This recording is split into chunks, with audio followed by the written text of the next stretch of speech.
Hello, friends and followers. Well, here is the RS232 interface board from a Paragon I. This is a Tec Paragon I. Looks like it's a number 81363 RS232 interface board, made probably in 1982, right around the time of the IBM PC.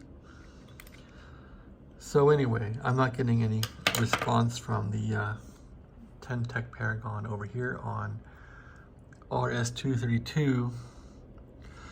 This chip looks to be almost like a UART chip. I looked it up. This one converts the RS232 levels to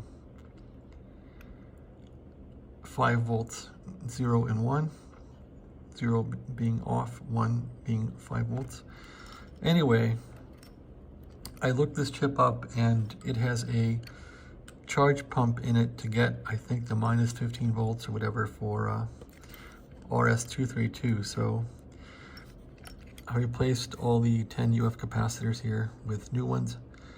Replaced this 100 UF capacitor, replaced this 1 UF capacitor. I'm not really sure what this capacitor does, might interact with the crystal here.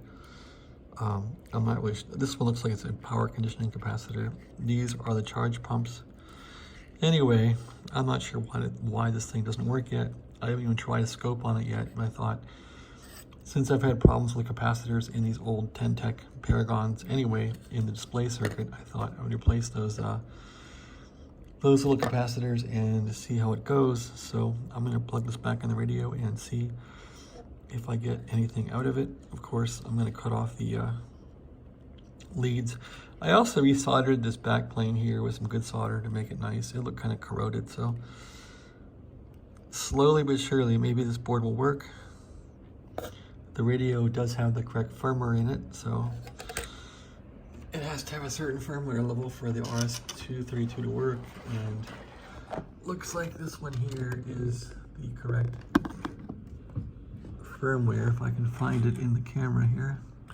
There it is, that's the correct stuff. So we'll see if this board will go. Okay, thanks for watching, have a great day.